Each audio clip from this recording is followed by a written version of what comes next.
Hey everybody, welcome back to the devlog for working title Moondog.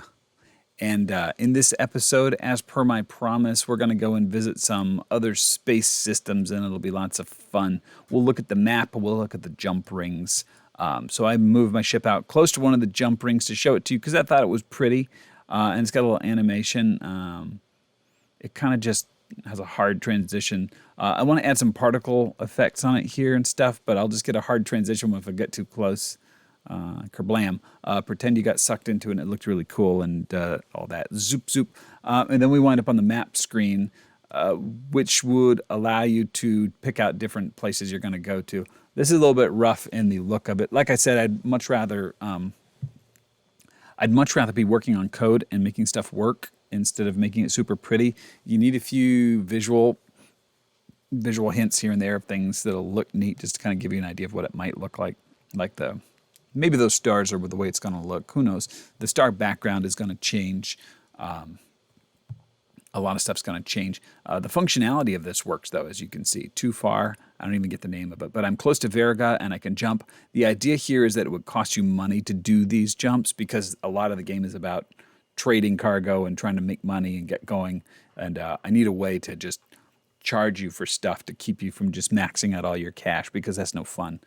To be just floating, 5 billion credits and nothing ever matters anymore.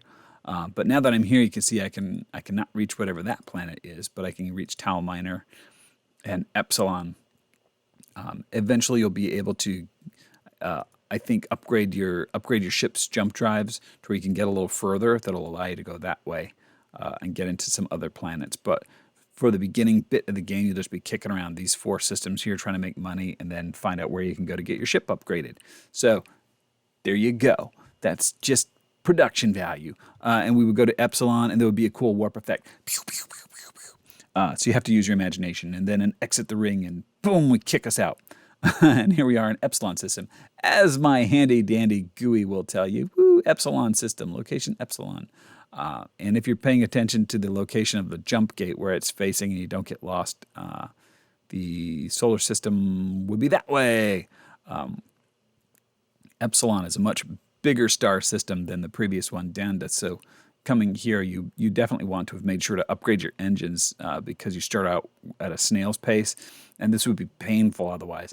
Not my fault if you're going around and the game is painful. You got to upgrade your ship. Whoa, hey, I almost overshot it.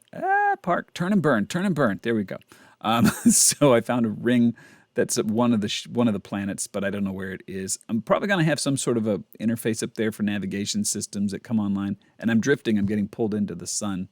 So that's kind of amusing to me. There's the Epsilon star. I can't remember. I think Epsilon only has one planet. If you kicked around it a bit, you'd find out whether there were other rings or not. It's kind of cool because if you start, there we go. It's got a Epsilon station. It's a space station. Isn't that neat? If you kicked around the star a bit and you're flying here, you start to get the feeling that you sort of fly sideways like that, and it just starts to feel like you're playing with gravity. So I think it's cool. I'm going to cheat and go back to the jump gate and we'll go back in. Kapoo. That was a cool whoop effect. Did you see it? It was very neat. Tau Minor. Jumping. And then exiting the ring. I mean, I know I'm being silly, but it's actually starting to feel a little bit cool at this point because you can do this stuff. So at this point, there would be traffic lanes of other ships coming from the planets to the jump gate and then going through. So I think that'll be really cool. That would give you the opportunity to follow them to the planets, or maybe attack other ships, or if you're in a hostile area, maybe get attacked. Then it's going to be a long road to get to that point.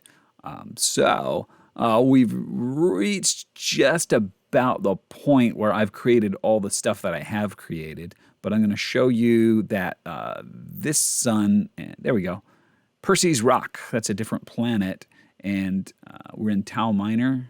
So if I come towards the sun, we can see there's a different sun. I want to get some cooler sun images on there. Actually, I think it would be really neat to have like lens flares and stuff and and maybe sun dogs coming towards you. But anyway, rather than doing this all day, I want to show you some code real quick. In case you're interested in code, this is a devlog.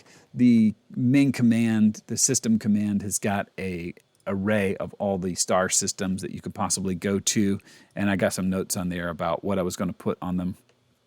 All subject to change, of course.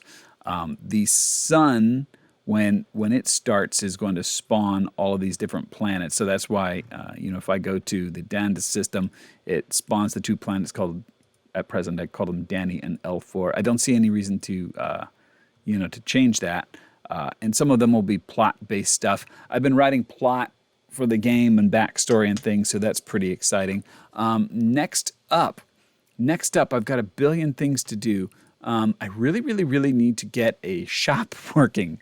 I do have the makings of a shop, a market starting to take place, and technically speaking, it can spawn in cargo, and your inventory is still pretty rough right now. It doesn't really function the way it should, but I need to be able to buy and sell cargo, which means that whole inventory system would tie back to your cargo hold on your ship, which then implies, me being able to upgrade that cargo area. And there's just a lot of things that have to kind of start connecting together for that one thing to happen. And I'm a little bit intimidated about it.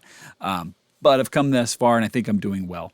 Other stuff that I intend to be able to do is to do an EVA, extravehicular activity. So you'd be able to leave your ship and go explore around derelicts and asteroids and just collect stuff or steal stuff, or maybe you'd be trying to harvest things from a derelict and somebody doesn't like it and they start shooting at you.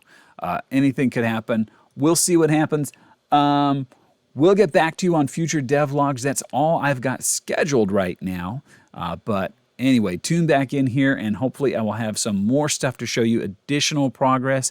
And if I'm not making progress, you just leave nasty comments down below and say, make progress. The devlog demands it. The people must see this game through to fruition. Anyway, I appreciate you for being here and watching the vlog. Have a great day and be awesome.